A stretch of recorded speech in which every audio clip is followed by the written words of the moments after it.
તો નમસ્કાર મિત્રો, ગુજરાતી અપડેટ યુટ્યુબ ચેનલમાં આપ સૌનું હાર્દિક સ્વાગત છે।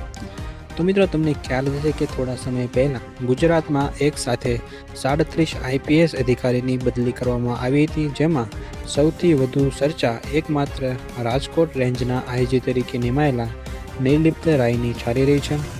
કેમ કે મિત્રો, રાજકોટ અને ગોંડલ વિસ્તાર ગેરકાયદેસર પ્રવૃત્તિઓ માટે અવારનવાર ખૂબ જ ચર્ચામાં રહે છે। એવામાં એક કડક અધિકારીની નિમણૂકની માંગ છેલ્લા ઘણા સમયથી ચાલી રહી હતી।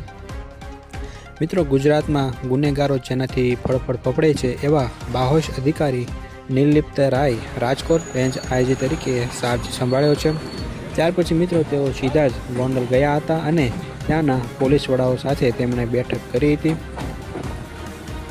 મિત્રો, નિર્લિપ્ત રાયની નિમણૂક કરી બાહુબલીઓને એક સીધો મેસેજ અપાયો છે કે હવે કોઈપણ વિસ્તારમાં ગુંડાગીરી ચાલશે નહીં। ત્યારે મિત્રો, હવે આગામી સમયમાં રાજકોટ રેન્જના આઈજી એટલે કે નિર્લિપ્ત રાયની કામગીરી ઉપર સમગ્ર સૌરાષ્ટ્ર સહિત આખા ગુજરાતની નજર રહેશે। કેમ કે મિત્રો, જે રીતે નિર્લિપ્ત રાયે અમરેલીમાં પોતાની કામગીરીથી લોકો ખુશ થયા હતા, અમરેલીમાં જે રીતે તેમણે ગુંડા રાજ ખતમ કરી દીધું હતું, તો એવી જ રીતે તેઓ રાજકોટ તેમજ ગોંડલ વિસ્તારમાં પણ આવી કામગીરી કરે એવી લોકોની આશા છે।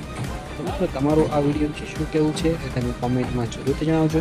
અને આ વિડીયો જો તમને પસંદ આવ્યો હોય તો વિડીયોને એક લાઇક કરી દેજો અને સાથે સાથે ચેનલને સબસ્ક્રાઈબ પણ જરૂરથી કરી દેજો।